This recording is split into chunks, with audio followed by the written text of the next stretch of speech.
हम लोग सामान्य विज्ञान पढ़ रहे हैं और सामान्य विज्ञान में अभी जो विषय है वह है केमिस्ट्री का। देखिए बीपीएससी में एक बात स्पष्ट है कि बीपीएससी जो पिछला ट्रैक देखा जाए बीपीएससी का, तो उसमें विज्ञान का महत्व बढ़ा है।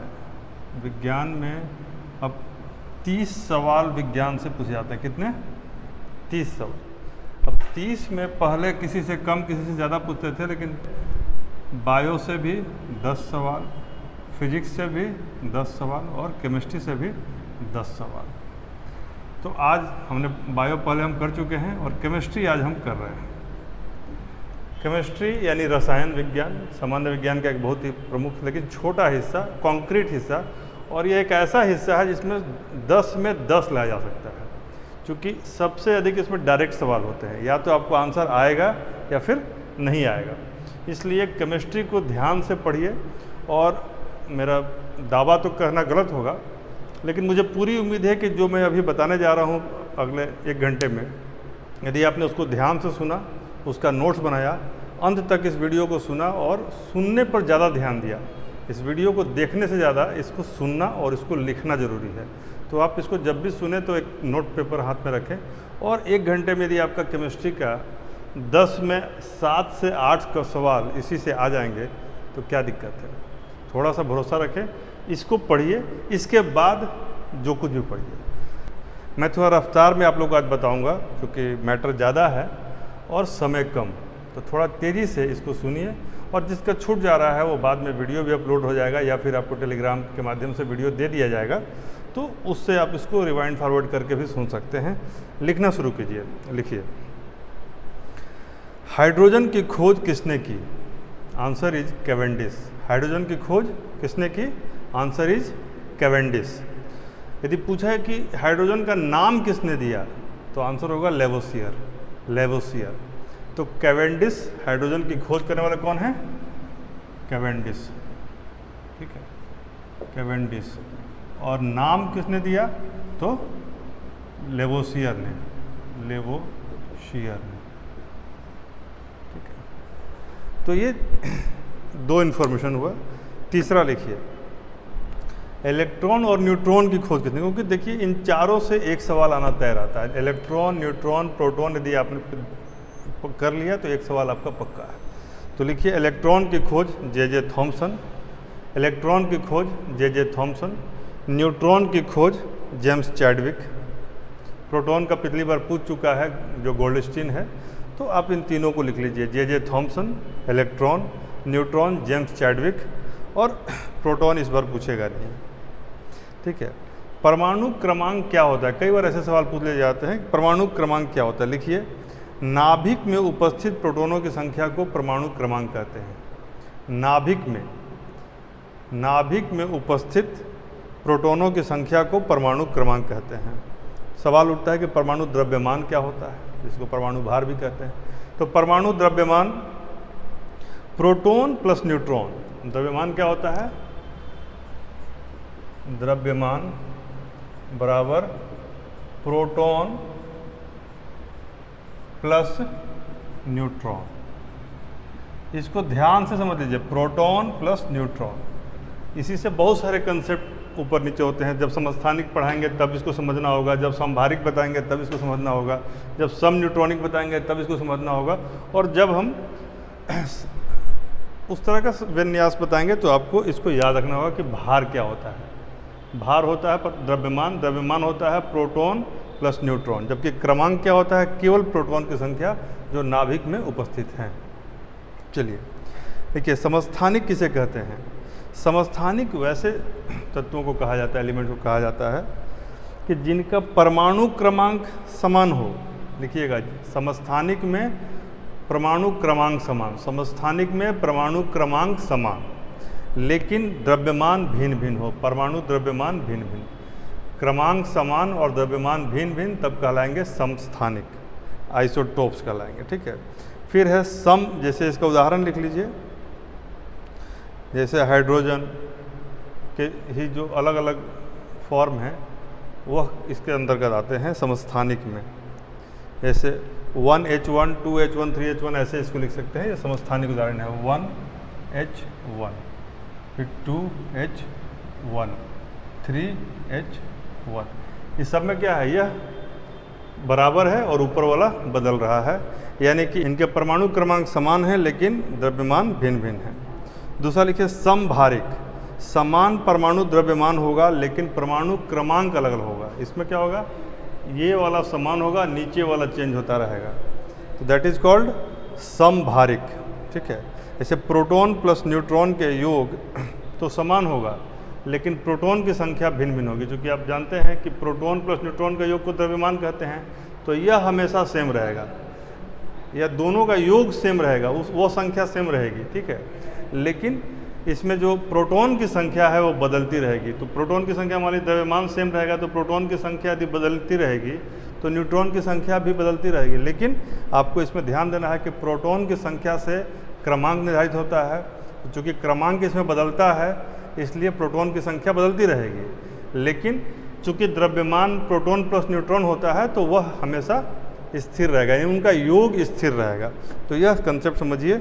जैसे इसका उदाहरण 3H1 3He2 3H1 और 3He2, ये हाइड्रोजन और हीलियम, इसमें दोनों ऊपर वाले सेम हैं तो यह समभारिक है, और यहाँ नीचे वाला सेम है तो यह समस्थानिक है। ठीक है, ये एक सवाल पक्का है, इससे आना ही आना है। एक और भी जो टर्म आता है सम न्यूट्रॉनिक, यानी भिन्न तत्वों के वे परमाणु जिनके न्यूट्रॉन की संख्या समान होती है वो सम न्यूट्रॉनिक कहलाते हैं। देखिए, भिन्न तत्वों के वो परमाणु जिनके न्यूट्रॉन की संख्या समान होती है, जैसे कि अब मान लीजिए कार्बन है और नाइट्रोजन है, कार्बन है और नाइट्रोजन है, तो कार्बन का क्या हो जाएगा, कार्बन का 13C6 यह कार्बन है, और 14N7 यह, तो इसमें न्यूट्रॉन की संख्या के आधार पर इसको क्या कहते हैं, सम न्यूट्रॉनिक। ठीक है, जिनमें न्यूट्रॉन की संख्या समान होती है, यानी कि इन दोनों में यह चाहे कार्बन तत्व हो चाहे नाइट्रोजन तत्व, इसमें न्यूट्रॉन समान है। एक चौथा टर्म आता है सम इलेक्ट्रॉनिक, यानी कि ऐसे आयन, यानी कि बहुत सारे आयन होते हैं, तो ऐसे आयन जिसमें कि इलेक्ट्रॉन की संख्या बराबर होती है उसको क्या कहते हैं, सम इलेक्ट्रॉनिक। जैसे कि Na+, Mg++, Fa-, O-, और Ne। तो इसमें क्या कॉमन है, यदि देखिएगा ध्यान से तो इन सब में इलेक्ट्रॉन की संख्या 10 है, यानी बराबर है। ठीक है, 7वां पॉइंट लिखिए, अल्फा किरणें कैसी किरणें होती हैं। अल्फा, गामा और बीटा से सवाल एक आता ही आता है हर बार, तो उसको कर लीजिए। अल्फा किरणें कैसी, तो ये धन आवेशित होती हैं, धन आवेश यानी पॉजिटिव चार्ज होता है, जबकि गामा किरणों पर कैसा चार्ज होता है, बीटा किरणों पर ऋण आवेश होता है। अल्फा पर धन आवेश, बीटा पर ऋण आवेश, और गामा किरणें न्यूट्रल होती हैं। तो एक ही बार में तीनों याद कीजिए, अल्फा धन आवेश, बीटा ऋण आवेश और गामा उदासीन। ठीक है, अल्फा किरणों का वेग प्रकाश के वेग का 1/10वां होता है। ये कई बार इससे भी सवाल पूछ लेते हैं, अल्फा किरणों का वेग कैसा होता है। बाकी दोनों किरणों का वेग प्रकाश के वेग के बराबर होता है, केवल एक का अलग होता है, उसको याद कर लीजिए। जैसे अल्फा किरणों का वेग प्रकाश के वेग का 1/10 होता है, जबकि गामा और बीटा का लगभग प्रकाश के वेग के बराबर होता है। एक सवाल और अगला लिखिए, परमाणु के कक्षों को भरने के क्रम में किस सिद्धांत से, मतलब कि परमाणु का जो कक्ष होता है और जो आप ऑर्बिटल्स होता है, इसको भरने का एक सिद्धांत होता है, कहाँ पे कितना इलेक्ट्रॉन होगा, इसको भरने का एक सिद्धांत होता है। इसे लिखते हैं ऑफ बाउ प्रिंसिपल। क्या लिखते हैं, ऑफ बाउ प्रिंसिपल। ऑफ बाउ इंग्लिश में भी लिख सकते हैं, हिंदी में लिख सकते हैं, ऑफ बाउ प्रिंसिपल, ऑफ बाउ। ठीक है ना, ऑफ बाउ प्रिंसिपल। तो इसके आधार पर, यानी कि ऑफबू सिद्धांत भी बोलते हैं इसको, ऑफ बाउ सिद्धांत के आधार पर इसको भरा जाता है। एक सवाल ऐसा भी है, रेडियो एक्टिविटी के आविष्कारक कौन है, हेनरी बेकरल। रेडियो एक्टिविटी के आविष्कारक हेनरी बेकरल। बर्फ को यदि गर्म करते हैं तो यह कैसी अभिक्रिया है, बर्फ को गर्म करेंगे तो वो पिघल जाएगा, यह कैसा परिवर्तन है, भौतिक परिवर्तन, फिजिकल चेंज। लेकिन यदि दूध को दही जमाएंगे तो यह क्या है, यह केमिकल चेंज है। यदि एक कागज़ को जला देंगे तो केमिकल चेंज है, लोहे पे जंग लग जाएगा तो यह केमिकल चेंज है, लेकिन भोजन को पकाएंगे तो वह कैसा चेंज है, यह भी एक केमिकल चेंज है। तो कई बार पूछ लेता है, तो लिख लीजिए कागज़ का जलना, जंग का लगना, दही का जमना और भोजन का पकना, ये सभी केमिकल चेंजेज हैं, रासायनिक परिवर्तन हैं। कंसंट्रेटेड या सांद्र विलयन किसे कहते हैं? अगला सवाल है कंसंट्रेटेड या सांद्र विलयन। तो विलयन में जब विलय की मात्रा अधिक हो जाए उसको कंसंट्रेटेड बोलते हैं, यानी सॉल्यूशन में जो सॉल्वेंट है उसी का सॉल्यूट की मात्रा ही ज़्यादा हो जाए तो उसको क्या कहते हैं? कंसंट्रेटेड कहते हैं। ठीक है। एक सवाल ऐसा भी आता है कि द्रव में यदि अशुद्धि बढ़ जाए तो उसका क्वथनांक क्या होगा?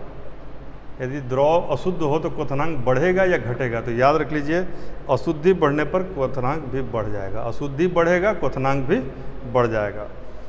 जो अर्थ सरफेस है जिसको भूपरपटी बोलते हैं, अर्थ सरफेस पर द्रव्यमान के प्रतिशत के रूप में, यानी कि टोटल जो वॉल्यूम है उसके परसेंटेज के रूप में यदि देखा जाए तो सबसे अधिक कौन सा तत्व, क्योंकि एक सवाल पूछता है कि कौन सा तत्व ज़्यादा पाया जाता है, तो द्रव्यमान के प्रतिशत के रूप में ऑक्सीजन पाया जाता है।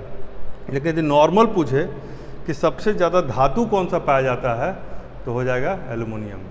द्रव्यमान के प्रतिशत में पाया जाने वाला तत्व पूछे तो ऑक्सीजन, लेकिन सबसे अधिक धातु कौन सा पाया जाता है भूपरपट्टी पर, तो एल्युमिनियम हो जाएगा।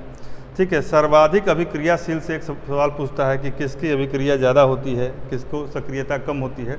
तो हमेशा याद रखिए, पोटेशियम जब भी आए वो सबसे अधिक अभिक्रियाशील होगा, पोटेशियम सबसे टॉप पर और सोना सबसे नीचे।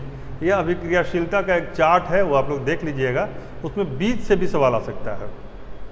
तो अभिक्रियाशीलता का जो चार्ट है उसमें क्या है, के के बाद NaCl क्या है, इसको हटाइए। के सबसे ऊपर होता है, फिर Na, फिर Cl, फिर Mg, फिर Al। के मतलब पोटेशियम, Na मतलब सोडियम, Ca मतलब कैल्शियम, Mg मतलब मैग्नीशियम, Al मतलब KNaCl Mg और Al। कितना हो गया? 5 हो गया ना? ठीक है। अगला लिखिए Zn Fe Pb Cu Hg और Au। अगला लिखिए Zn Fe Pb Cu, Zn Fe Pb Cu, ये तो आपको पता ही है। Zn मतलब जिंक, Fe मतलब फेरस यानी लोहा, प्लम्बम और लेड हो गया, और ये हो गया Cu मतलब कॉपर। ठीक है। नेक्स्ट लिखिए Hg Ag Au, Hg फिर क्या है Ag और Au, Ag फिर उससे कम है Au। ठीक है। तो प्लम्बम ये हो गया लेड, फिर Cu कॉपर यानी कि तांबा, Hg मतलब पारा, Ag मतलब चांदी और Au मतलब सोना। तो सबसे ज़्यादा अभिक्रियाशील पोटेशियम, सबसे कम अभिक्रियाशील सोना। ठीक है। लेकिन यदि पूछ दे कि लोहा, सवाल ऐसे बनेगा, लोहा, एल्युमिनियम, कॉपर और चांदी में कौन ज़्यादा क्रियाशील है, इसे क्रम से सजाएं, तो अक्सर लोग कॉपर को लोहा से ज़्यादा ऊपर रख देंगे। दिमाग में आता है कि कॉपर जो है ज़्यादा सक्रिय होगा, लेकिन अभिक्रियाशील Fe ज़्यादा है, कॉपर नीचे है, ये ध्यान रखिएगा। ठीक है। बाकी जिंक और एल्युमिनियम है, तो कहीं ऐसा ना हो कि आप जिंक को एल्युमिनियम से अधिक क्रियाशील मान लें। तो इस चार्ट को याद रखिएगा, एक सवाल पक्का। ठीक है। आगे लिखिए प्लास्टर ऑफ पेरिस को कैसे लिखते हैं वैज्ञानिक रासायनिक तरीके से। तो plaster of Paris CaSO4 into 1 मतलब half H2O, CaSO4 into half H2O। लिखिए इसको CaSO4 इंटू हाफ H2O। ठीक है। जिप्सम ऐसे ही पूछता है, CaSO4 into 2H2O, CaSO4 SO4 और 2H2O, इसको ऐसे भी लिख सकते हैं। ये हो गया जिप्सम, जो कैल्शियम का ओर है। जिप्सम क्या है? कैल्शियम का ओर है। ब्लीचिंग पाउडर से भी पूछ सकता है। ब्लीचिंग पाउडर को क्या होते हैं?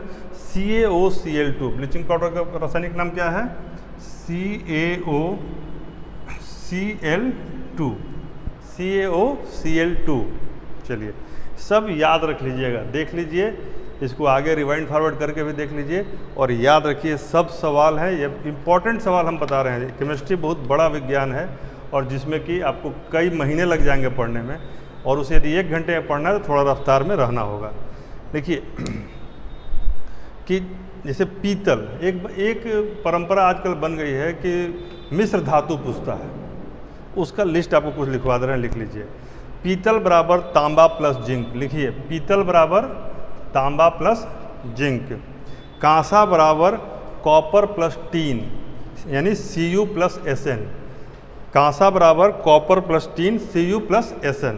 स्टील बराबर फेरस प्लस कार्बन यानी कि लोहा प्लस कार्बन। स्टील को केवल लोहा मत समझिए, लोहा plus carbon equal to steel. लेकिन हाँ, जब स्टेनलेस स्टील होगा तो उसमें 2-3 चीज़ें और मिल जाती हैं। लिखिए स्टेनलेस स्टील में Fe plus nickel plus chromium plus carbon. Fe, nickel, chromium और कार्बन स्टेनलेस स्टील, ये सबसे इम्पॉर्टेंट है और इस बार शायद यही आएगा। टांका प्लम्बम प्लस Sn यानी कि Pb प्लस Sn, ठीक है। Lead plus tin equal to टांका, जो टांका जो यूज करते हैं हम लोग सोल्डिंग वगैरह में, उस टांका बोलते हैं उसको, ठीक है। नाइक्रोम, नाइक्रोम में नॉर्मली लगता है nickel plus chromium, that is nichrome. जो हीटर का जो तार होता है उसको नाइक्रोम वायर बोलते हैं, जो कॉइल की तरह बना होता है। तो नाइक्रोम में निकेल प्लस क्रोमियम के अलावा फेरस प्लस Mn भी होता है, यानी कि लिखिए Na plus Cr plus Fe plus Mn। 4 चीज़ें होती हैं नाइक्रोम में। प्राइमरीली निकेल क्रोमियम होता है, लेकिन Fe और Mn भी होता है। जर्मन सिल्वर लिखिए, जर्मन सिल्वर में Cu plus Ni plus Zn। Cu plus Ni plus Zn यानी कि copper plus nickel plus zinc. अब देखिए नाम है जर्मन सिल्वर, लेकिन इसमें सिल्वर गायब है, तो हो सकता है किसी परीक्षा में यह पूछ दे, ठीक है।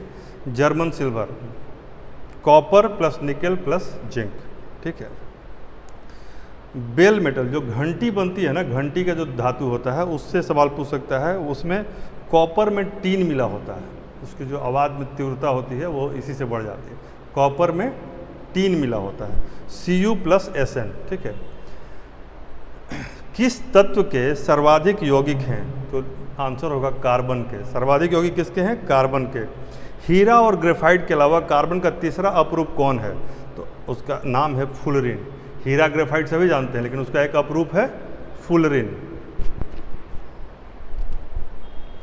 हीरा और ग्रेफाइट के अलावा कार्बन का तीसरा अपरूप है फुलरिन, ठीक है। जिसको अगला लिखिए, अत्यधिक कोयले के किस रूप में सबसे ज़्यादा कार्बन पाया जाता है? कोयले के किस रूप में सबसे ज़्यादा कार्बन पाया जाता है? तो कोयले के एंथ्रेसाइट रूप में सबसे अधिक कार्बन पाया जाता है, जैसे कि लिग्नाइट, बिटुमिनस और एंथ्रेसाइट। तो लिग्नाइट में सबसे कम, बिटुमिनस में उसके बाद, और एंथ्रेसाइट में सबसे ज़्यादा। परमाणु संयंत्र में मंदक के रूप में ग्रेफाइट का प्रयोग किया जाता है। बहुत ही महत्वपूर्ण बात है, मंदक के रूप में किसका प्रयोग करते हैं? ग्रेफाइट का। लेकिन ग्रेफाइट का केवल मंदक के रूप में ही प्रयोग नहीं है, उसके अलावा इलेक्ट्रोड के रूप में भी प्रयोग करते हैं। परमाणु संयंत्र में इलेक्ट्रोड के रूप में भी इसको प्रयोग करते हैं। अन्य जगहों पे स्नेहक के रूप में भी, लुब्रिकेंट के रूप में, स्नेहक मतलब लुब्रिकेंट, लुब्रिकेंट के रूप में भी इसका प्रयोग करते हैं। और पेंसिल में ग्रेफाइट जो हम लिखते हैं वो क्या होता है? पेंसिल के बीच का भाग वो ग्रेफाइट ही होता है, ठीक है। इसके अलावा लिखिए, हीरे के अलावा कांच को खरोचने के लिए किस धातु या किस तत्व का या यौगिक का प्रयोग करते हैं? तो एक अम्ल का प्रयोग करते हैं, इसका नाम है हाइड्रोफ्लोरिक अम्ल। जैसे हीरा को काटना है तो नॉर्मली कांच से काट सकते हैं, लेकिन हाइड्रोफ्लोरिक अम्ल से भी हीरा आसानी से कट जाता है, ठीक है। तो यह एक महत्वपूर्ण सवाल बन सकता है। हाइड्रोजन का ब्रह्मांड में सबसे मतलब ब्रह्मांड के बारे में यदि पूछे कि सबसे अधिक पूरे विश्व में ब्रह्मांड में सबसे अधिक तत्व कौन सा पाया जाता है, तो आंसर होगा हाइड्रोजन। लेकिन पृथ्वी पर पूछे तो हाइड्रोजन का स्थान है तीसरा है, ध्यान रखिएगा। पूरे विश्व में मतलब पूरे ब्रह्मांड में सबसे अधिक तत्व कौन सा है? तो हाइड्रोजन। लेकिन पृथ्वी पर पाया जाने वाला सबसे अधिक तत्व कौन सा है? आपको बता चुके हैं, ऑक्सीजन और धातु में एल्युमिनियम, ध्यान रखिएगा। तो एक सवाल बन सकता है। लेकिन पृथ्वी पर हाइड्रोजन का क्या ये है? तीसरा स्थान है। शुष्क बर्फ किसको कहते हैं? तो सॉलिड कार्बन डाइऑक्साइड को शुष्क बर्फ कहते हैं। ये कई बार बीपीएससी का बहुत फेवरेट सवाल है, बार बार पूछता है, ध्यान दीजिएगा। यूपीएससी यूपीपीसी सब में यह सवाल पूछा जाता है बार बार। भारी जल किसे कहते हैं? तो D2O, दैट इज भारी जल। और भारी जल का प्रयोग नाभिकीय संयंत्र में न्यूट्रॉन मंदक के रूप में होता है। लिखिए, भारी जल का प्रयोग नाभिकीय संयंत्र में न्यूट्रॉन मंदक के रूप में होता है। ठीक है। जल की कठोरता के कारण क्या हैं? अगला सवाल, जल की कठोरता के कारण क्या हैं? तो जल में घुले हुए कैल्शियम मैग्नीशियम के बाइकार्बोनेट, क्लोराइड, सल्फेट एवं नाइट्रेट। फिर से रिपीट कर रहे हैं, जल में घुले हुए कैल्शियम मैग्नीशियम के बाइकार्बोनेट, क्लोराइड, सल्फेट एवं नाइट्रेट उसके कठोरता के कारण है। साधारण साबुन सोडियम लवण होता है किस चीज़ का? साधारण साबुन एक सोडियम लवण होता है किस चीज़ का? तो स्टीयरिक अम्ल का। क्या कहते हैं? स्टीयरिक अम्ल का। अब कई बार वैसे तो पूछना नहीं चाहिए, बहुत लंबा चौड़ा इसका नाम होता है स्टीयरिक अम्ल, लेकिन फिर भी मैं बोल दे रहा हूँ, C17H35COH, C17H35, C17H35COOH, इसे कहते हैं स्टीयरिक अम्ल। क्या कहते हैं? स्टीयरिक अम्ल साबुन का मेन कंपोनेंट होता है। ठीक है, सोडियम लवण होता है। कौन सा पदार्थ परमाणु रिएक्टर में मंदक और प्रशीतक दोनों में काम आता है? यह बहुत इंपॉर्टेंट क्वेश्चन है बीपीएससी, यूपीएससी, यूपीपीसीएस में और सचिवालय सहायक जो आने वाली परीक्षाएं हैं उसमें पूछा जा सकता है कि कौन सा तत्व परमाणु रिएक्टर में मंदक और प्रशीतक दोनों का काम करता है? तो यह है D2O। भारी जल मंदक का भी काम करता है और प्रशीतक यानी ठंडा करने वाले का भी काम करता है, यानी मॉडरेटर भी होता है और वो उसको कूलेंट का भी काम करता है। लिखिए, वनस्पति तेलों का हाइड्रोजनेशन जब करते हैं तो वो घी बन जाता है। कोई भी कार्बन का जो ऐसा हाइड्रोजनेशन करेंगे तो वो अपर लेवल पर चला जाता है। इसमें सवाल पूछता है कि उसका हाइड्रोजनेशन करने में कैटलिस्ट का काम कौन सा तत्व करता है? तो कैटलिस्ट का काम करता है निकेल। तो वनस्पति तेलों के हाइड्रोजनेशन में कैटलिस्ट का काम करता है निकेल। ठीक है। गहरे समुद्र में जब गोताखोर गोता लगाते हैं तो वो ऑक्सीजन के जगह जो सिलेंडर होता है उनका, उसमें क्या भरा होता है? यह सवाल पूछ सकता है। तो उस सिलेंडर में हीलियम भरा होता है। ध्यान रखिएगा, यह कई बार सवाल पूछा है और आगे कई बार यह पूछेगा भी। ठीक है, यह बहुत ही महत्वपूर्ण इन्फॉर्मेशन है। तो हीलियम रहता है। आईसीयू में भी जब बहुत क्रिटिकल पेशेंट हो जाता है तो ऑक्सीजन की जगह उसको हीलियम चढ़ाया जाता है। ठीक है। टेलीविज़न व प्लाज्मा ट्यूब में और एडवर्टाइजिंग के जो साइन बोर्ड होते हैं उसमें किस तत्व का प्रयोग किया जाता है? टेलीविज़न और प्लाज्मा के आजकल जो नए नए स्क्रीन आ रहे हैं और जो एडवर्टाइजिंग के भी साइन बोर्ड साथ देखते होंगे उसमें नियॉन का प्रयोग किया जाता है। किसी का प्रयोग किया जाता है? नियॉन का, एनी। ठीक है। कौन सा तत्व लेजर, एनेस्थीसिया और स्पोर्ट्स डोपिंग में प्रयोग किया जाता है? जैसे लेजर में भी प्रयोग होता है, एनेस्थीसिया में भी, और जो खेल कूद में जो डोपिंग किया जाता है, जैसे कि मादक द्रव्य का प्रयोग किया कि नहीं इसका पता लगाने के लिए, तो उस तत्व का नाम है xenon, XENON, that is xenon. ठीक है। इसी को स्ट्रेंजर गैस भी कहते हैं। तो किस गैस को स्ट्रेंजर गैस कहते हैं? तो जेनॉन को, XENON, that is stranger gas. विस्फोटक के निर्माण में किस अम्ल का प्रयोग ज़्यादातर किया जाता है?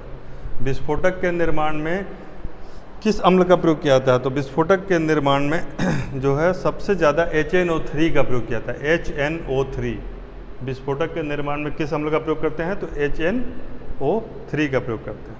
ठीक है। सोने और प्लेटिनम के निष्कर्षण में किस तत्व का प्रयोग होता है? मतलब कि एक्सट्रैक्ट करने में, सोना और प्लेटिनम को एक्सट्रैक्ट करना है, निकालना है, तो किस चीज़ का प्रयोग करते हैं उसमें? तो क्लोरीन की मदद से उसका एक्सट्रैक्शन होता है। सोना का एक्सट्रैक्शन कैसे होता है? क्लोरीन की मदद से। अगला लिखिए, किस गैस को लाफिंग गैस कहते हैं? N2O। लाफिंग गैस को हमेशा याद रख लीजिए, N2O, that is laughing gas, हास्य गैस कहते हैं इसको। ठीक है ना, लाफिंग गैस। इसको नाइट्रस ऑक्साइड भी कहते हैं, कहीं कहीं नाइट्रस ऑक्साइड लिख देगा, कहीं N2O लिखेगा, दोनों याद रखिएगा। ठीक है। दूसरा एक सवाल आता है, इसका शल्य चिकित्सा में निश्चेतक के रूप में भी प्रयोग होता है। ध्यान रखिएगा, बेहोश करने के लिए लाफिंग गैस का प्रयोग, N2O का प्रयोग, नाइट्रस ऑक्साइड का प्रयोग किया जाता है। एसिड का पीएच मान 7 से कम होता है और बेस का पीएच मान से सवाल पूछने की परंपरा आजकल है, तो एसिड का 7 से कम और बेस का 7 से अधिक। 7 एक न्यूट्रल स्टेज है, ठीक है ना। प्रबल अम्ल और क्षार का उदाहरण दीजिए। प्रबल अम्ल H2SO4 को प्रबल अम्ल कहते हैं, HCl भी प्रबल होता है और HNO3 भी प्रबल होता है, यानी कि हार्ड। और जो थोड़ा सा डाइल्यूट होता है वह इससे मतलब अलग होता है, ठीक है। प्रबल क्षार यानी बेस, तो बेस में क्या होता है, NaOH बेस है, KOH बेस है और बहुत ही अच्छा बेस माना जाता है। CaOH ट्वाइस यह भी एक बेस है। तो 3 उदाहरण मैंने दोनों के दिए। एक सवाल आता है कि लाल लिटमस पेपर को नीला होने पर वह तत्व क्या इंडिकेट करता है, किस तत्व में ऐसा प्रवृत्ति देखा जाए कि लाल लिटमस पत्र को नीला कर देगा। प्रयोगशाला में आपने देखा होगा, कई बार हम लोग करते थे। तो बेस होगा तो लाल लिटमस पत्र को नीला कर देगा। बेस क्या करेगा, लाल लिटमस पत्र को नीला कर देगा, यानी कि वो तत्व जो है बेस है। देखिए, फिर एक सवाल आजकल पूछ रहा है कि किस में कौन सा अम्ल पाया जाता है। देखिए, फॉर्मिक अम्ल चींटी और बिच्छू के डंक में पाया जाता है, फॉर्मिक अम्ल, ठीक है। ऑक्जेलिक अम्ल पालक और टमाटर में पाया जाता है। स्कॉर्बिक अम्ल आंवला और साइट्रस फलों में पाया जाता है। स्कॉर्बिक अम्ल आंवला और साइट्रस फलों में पाया जाता है। और टार्टरिक अम्ल इमली और अंगूर तथा कच्चा आम में टार्टरिक अम्ल पाया जाता है। इमली अंगूर में टार्टरिक, स्कॉर्बिक आंवला में, ऑक्जेलिक पालक और टमाटर में और फॉर्मिक चींटी में पाया जाता है। चलिए अगला लिखिए, चूने का पानी को क्या कहते हैं। चूने के पानी को कैल्शियम हाइड्रोक्साइड कहते हैं। क्या कहते हैं, कैल्शियम हाइड्रोक्साइड, CaOH ट्वाइस, ठीक है। यह चूने का पानी है, ठीक है। साबुन नॉर्मली क्या होता है, KOH होता है या NaOH होता है। साबुन क्या होता है, साबुन, इस सबसे घबराना नहीं है, एकदम सामान्य, K और Na, पोटेशियम और सोडियम दोनों में हाइड्रोक्सिल ग्रुप लगा दीजिए, यह बन गया साबुन, ठीक है। खिड़की साफ़ करने के लिए एक लिक्विड का प्रयोग करते हैं हम लोग, देखेंगे नॉर्मली जो शीशों को साफ़ करने के लिए, तो उसमें अमोनियम हाइड्रोक्साइड होता है। अमोनियम हाइड्रोक्साइड, यानी कि अमोनियम हाइड्रोक्साइड से खिड़की साफ होता है। चूने का पानी कैल्शियम हाइड्रोक्साइड होता है और साबुन पोटेशियम और सोडियम हाइड्रोक्साइड होता है। 3 हाइड्रोक्साइड आप समझ गए। अगला लिखिए, फेनोप्थलीन क्षार के साथ अभिक्रिया करके कौन सा रंग देता है। यदि मान लीजिए एग्जामिनर को थोड़ा टेढ़ा सवाल पूछने का मन किया, तो नेफ्थलीन जिसको बोलते हैं उसको फेनोप्थलीन कहा जाता है। तो फेनोप्थलीन को यदि हम बेस से मिलाएंगे तो गुलाबी रंग देगा। कैसा रंग देगा, गुलाबी रंग। तो हो सकता है ये पूछ दे। लाल और ब्लू तो आप एसिड और बेस में देख चुके हैं, ठीक है। नीला होता है बेस के केस में और लाल हो जाता है एसिड के केस में। तो यह गुलाबी कब होता है पूछ देगा, तो नेफ्थलीन और बेस को मिलाएंगे तो गुलाबी हो जाएगा, ठीक है। लिखिए, उदासीन लवण NaCl + CaSO4 एक उदासीन लवण है। अम्लीय लवण NH4Cl को अम्लीय लवण कहते हैं। क्षारीय लवण किसे कहते हैं, तो CaCO3 को क्षारीय लवण कहते हैं। और साधारण लवण कौन सा होता है, तो NaCl। लवण मतलब salt, acid, base and salt. इन शब्दों से नहीं घबराना है, ये शब्द बहुत ही आसान है और इनसे आप थोड़ा सा यदि प्रेम करेंगे तो ये सारी बातें आपको बहुत सहजता से समझ में आएंगी। जो कि विज्ञान में, सामान्य विज्ञान में वही प्रश्न पूछे जाते हैं जिनका संबंध मानव के जीवन को बेहतर बनाने से होता है। इसलिए घबराना नहीं है। जिन सवालों का महत्व आपके जीवन को बेहतर बनाने से है, तो उसको जानने के लिए थोड़ा और आगे बढ़िए। देखिए, उदासीन लवण NaCl CaSO4, अम्लीय लवण NH4Cl, क्षारीय लवण CaCO3 और साधारण लवण NaCl, साधारण लवण, ठीक है, नमक। एक सवाल आता है, एक्वा रेजिया किसे कहते हैं। What is aqua regia. लिखिए, HNO3 + HCl, HNO3 + HCl, that is aqua regia. Amalraj, Hindi में क्या बोलते हैं, अम्लराज, और इंग्लिश में बोलते हैं एक्वा रेजिया, ठीक है। नाइट्रिक अम्ल + हाइड्रोक्लोरिक अम्ल, यह बन जाता है अम्लराज। एक सवाल आता है, नीला थोथा। नीला थोथा किसे कहते हैं, तो CuSO4 × 5H2O। CuSO4 into 5H2O, that is नीला थोथा। इसको याद रख लीजिए, यह कभी भी सवाल बन के आपके सामने नीला थोथा, अपना थोथा जैसा मुंह लेके आ सकता है। ठीक है। फलों को कृत्रिम रूप से पकाने के लिए किस तत्व का प्रयोग किया जाता है? कई बार पूछा गया है, लेकिन इसका मतलब नहीं है कि आगे नहीं पूछा जाएगा। उसको कहते हैं एथिलीन। एथिलीन से फलों को पकाया जाता है, कई बार एसिटिलीन से ही पकाया जाता है। ठीक है ना। तो फलों को पकाने के लिए कृत्रिम वृद्धि में एथिलीन का प्रयोग किया जाता है, मैंने क्लास में पहले भी बताया हुआ है। धातु के वेल्डिंग में किस तत्व का प्रयोग करते हैं? जो वेल्डिंग करते हैं वहाँ एसिटिलीन का प्रयोग करते हैं। किसका? एसिटिलीन का। बेंजीन का वाणिज्यिक स्रोत कौन सा होता है? बेंजीन का जो एरोमेटिक रिंग जिसको बोलते हैं, बेंजीन जो C6H6 होता है, इसका वाणिज्यिक स्रोत होता है कोलतार। कोलतार से हम प्राप्त करते हैं बेंजीन को। ठीक है। चलिए कुछ युग्मों को सुमेलित करें, तो मैंने सुमेलित कर दिया है, आप लिख लीजिए। जैसे रासायनिक हथियार के रूप में किस गैस का प्रयोग करते हैं? तो उसका नाम है मस्टर्ड गैस। रासायनिक हथियार के रूप में किस गैस का प्रयोग करते हैं? तो मस्टर्ड गैस का। सिगरेट के लाइटर में, जो सिगरेट के लाइटर जलाते हैं, उसमें कौन सा गैस होता है? तो ब्यूटेन गैस होता है। सिगरेट के लाइटर में ब्यूटेन गैस। और छपाई की जो स्याही होती है, छपाई की जो स्याही होती है उसमें उसको कैसे प्राप्त करते हैं? तो मीथेन गैस के अपघटन से। तो ब्यूटेन से लाइटर, छपाई की स्याही मीथेन के अपघटन से। और अग्निशामक में कौन सा गैस प्रयोग करते हैं या कौन सा रसायन प्रयोग करते हैं अग्निशामक में? तो उसको कहते हैं पाइसिन। इसको टिक लगा लीजिए, इस बार के लिए महत्वपूर्ण है। अग्निशामक में जिस तत्व का प्रयोग करते हैं उसको क्या कहते हैं? पाइसिन। कार के रेडिएटरों में एंटी फ्रीज के रूप में किस तत्व का प्रयोग किया जाता है? कार का जो रेडिएटर होता है उसमें एंटी फ्रीज के रूप में किस तत्व का प्रयोग करते हैं? तो answer is ethyl alcohol, ethyl alcohol. Ethyl alcohol antifreeze के तौर पर कार के रेडिएटर में प्रयोग किया जाता है। और इसी का प्रयोग अल्कोहल थर्मामीटर में भी किया जाता है। क्लोरोफॉर्म के रूप में भी एथिल अल्कोहल का प्रयोग किया जाता है। तो 3 प्रयोग हो गए, कार के रेडिएटर में, अल्कोहल थर्मामीटर में, और क्लोरोफॉर्म में एथिल अल्कोहल का प्रयोग किया जाता है। पानी की टंकी को साफ करने के लिए किस केमिकल का यूज़ करते हैं? तो पानी की टंकी को साफ करने के लिए बहुत सारी चीज़ें यूज़ होती हैं, लेकिन CuSO4 दिया है तो आंसर सी होगा CuSO4, कॉपर सल्फेट। एक सवाल मैं बार बार पूछता हूँ और बार बार सवाल आता है, इसको फिर से लिखिए। वॉशिंग सोडा का रासायनिक नाम क्या है? तो सोडियम कार्बोनेट। वॉशिंग सोडा क्या कहते हैं?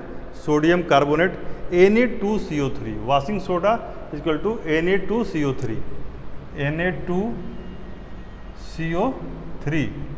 Na2CO3। लेकिन बेकिंग सोडा, जो खाने वाला सोडा होता है, इसको धावन सोडा कहते हैं वॉशिंग सोडा को, लेकिन जो खाने वाला सोडा होता है उसको कहते हैं खाने वाला बेकिंग सोडा जो होता है उसको कहते हैं NaOH-CO3। NaHCO3। इसको कहते हैं सोडियम बाइकार्बोनेट। ठीक है। जो आजकल घरों में बर्तन प्रयोग होता है, तो टेफ्लॉन का यूज़ किया जाता है। बर्तन के ऊपर में टेफ्लॉन की कोटिंग होती है। ठीक है। टेफ्लॉन का रासायनिक नाम पूछ सकता है।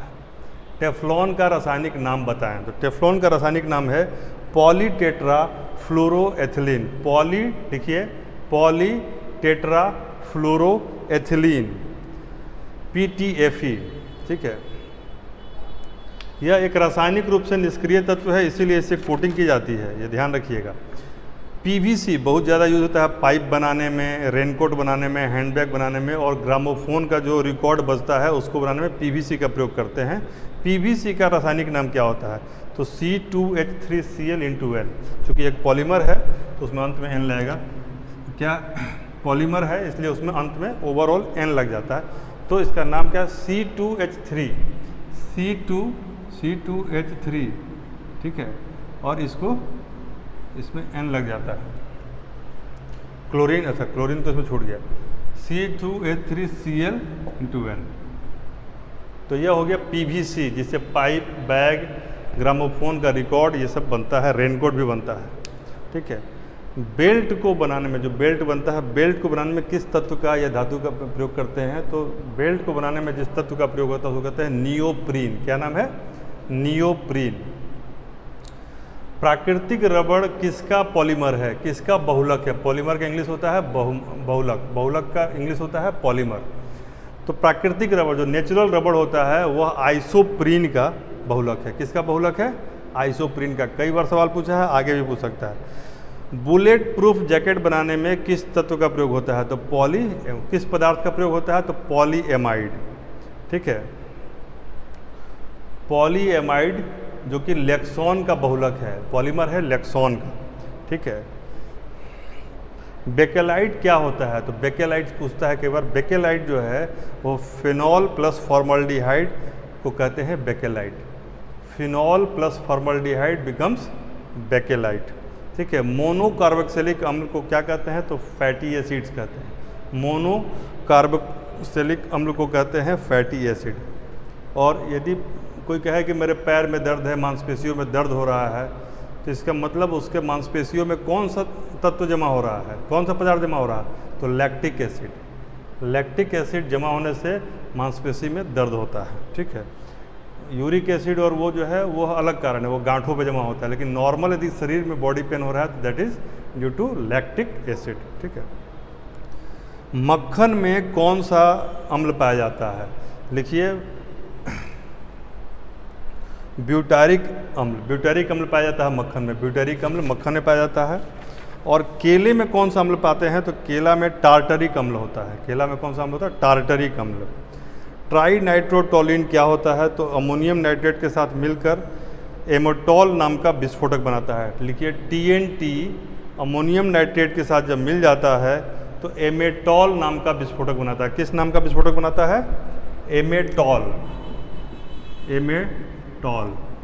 एमेटॉल नाम का विस्फोटक बनाता है। आगे लिखिए, ट्राई नाइट्रोग्लिसरीन किस चीज़ का निर्माण करता है? तो यदि उल्टा सवाल पूछे कि डायनामाइट का निर्माण कैसे होता है, तो TNG से। किससे होता है? TNT से नहीं, TNG से, ट्राई नाइट्रोग्लिसरीन से। ठीक है, इससे डायनामाइट बनता है। वैसे आजकल डायनामाइट बनाने के लिए TNG के आधार पर एक नया के जगह पर एक नया तत्व प्रयोग किया जा रहा है, इसका नाम है NaNO3, sodium nitrate. Sodium nitrate से भी डायनामाइट बनता है। तो TNG से भी बनता है डायनामाइट और सोडियम नाइट्रेट से भी बनता है। ठीक है, अगला लिखिए सवाल, ऊष्मीय मान क्या होता है? तो लिखिए, 1 kg ईंधन को, ये सवाल पूछ सकता है, 1 kg ईंधन के पूर्ण दहन से जितनी ऊष्मा प्राप्त होती है उसको ईंधन क्षमता कहते हैं। 1 kg ईंधन के पूर्ण दहन से जितनी ऊर्जा प्राप्त होती है, ऊष्मा प्राप्त होती है, उसको कहते हैं ईंधन क्षमता। LPG के बारे में पूछता है, LPG किन 2 गैसों से मिलकर बना होता है? तो मोस्टली इसमें प्रोपेन और ब्यूटेन होता है LPG में। सोडियम बेंजोएट जो एक खाद्य परिरक्षक होता है, सोडियम बेंजोएट जो कि एक खाद्य परिरक्षक होता है, उसका वैज्ञानिक रासायनिक नाम क्या होता है? तो लिखिए, C7H5NaO2, C7H5NaO2 यह सोडियम बेंजोएट होता है। ठीक है, और एक और फूड प्रिजर्वेटिव है जिसका नाम है सोडियम मेटाबाइसल्फर, जो कि अचार वगैरह को बचाने के काम आता है। यदि आपने सॉस बनाया है तो उसमें मिलाया जाता है। यदि आप घर में जैम बनाते हैं या औद्योगिक स्तर पर ही बनता है तो इसका प्रयोग किया जाता है पोटेशियम मेटाबाइसल्फर। यह फूड प्रिजर्वेटिव है। सोडियम बेंजोएट भी एक फूड प्रिजर्वेटिव है। ठीक है, अगला लिखिए, नाइट्रोजन से युक्त उर्वरकों में सर्वाधिक नाइट्रोजन किस में पाया जाता है? किस उर्वरक में सर्वाधिक नाइट्रोजन पाया जाता है? आंख मूंद के मारिए, यूरिया। किस उर्वरक में सर्वाधिक नाइट्रोजन पाया जाता है? तो आंसर क्या होगा? यूरिया। ठीक है, सर्वाधिक नाइट्रोजन वाला उर्वरक है यूरिया। अगला लिखिए, ड्राई फ्रूट्स और मसालों को परिरक्षित करने के लिए, यानी उनको लंबे समय तक शुद्ध रखने के लिए, सुरक्षित रखने के लिए, ड्राई फ्रूट्स और मसालों को लंबे समय तक बचा के रखने के लिए कौन सा पदार्थ उसमें मिलाया जाता है? तो उसमें देखिए एपॉक्साइड का प्रयोग किया जाता है। किसका? एपॉक्साइड। ड्राई फ्रूट्स में और मसालों में किसका प्रयोग करते हैं? केमिकल का एपॉक्साइड नाम के केमिकल का प्रयोग करते हैं। वैसे ही ईस्ट और फफूंदी के वृद्धि को रोकने के लिए किस अम्ल का प्रयोग करते हैं? ईस्ट खमीरन जिससे होता है, और फफूंदी फंगस उसकी वृद्धि को रोकने के लिए किस तरह का केमिकल यूज करते हैं? तो सॉर्बिक अम्ल। देखिए, सॉर्बिक अम्ल। ठीक है। और सॉस, जैम और अचार को बचाने के लिए किस तरह का सल्फाइड का प्रयोग करते हैं, तो लिखिए सोडियम मेटा बाईसल्फाइड। पोटेशियम मेटा बाईसल्फाइड भी होता है और सोडियम मेटा बाईसल्फाइड भी सॉस, जैम और अचार को बचाने के लिए प्रयोग किया जाता है। तो यह केमिस्ट्री में जो मैक्सिमम सवाल आते हैं वैसे केमिकल से, वैसे एलिमेंट से, वैसे पदार्थ से आते हैं जिनका मानव जीवन को बेहतर बनाने में योगदान है। इसलिए आप लोग, यदि ये तो मैंने कुछ महत्वपूर्ण गेस बताया आपको, लेकिन यह बहुत ही ज़्यादा महत्वपूर्ण एरिया से मैंने बताया, इसको ज़रूर पढ़िए, सुनिए और लिखिए, बार बार इसे आगे पीछे करके भी सुनिए। और इसके अलावा यदि आपने कोई सोर्स पहले से पढ़ रखा है, उस सोर्स से अपने चीज़ों को रिपीट कर लीजिए। कभी बहुत ज़्यादा नया पढ़ने की कोशिश मत कीजिए, एक सोर्स को रिपीट कीजिए और एक ऑडियो वीडियो को देख लीजिए। आपका केमिस्ट्री में 10 में 8 से 9 नंबर पक्का आ जाएगा। ईश्वर चाहेंगे आपका लक फेवर करेगा तो 10 में 10 भी आ जाएगा। All the best.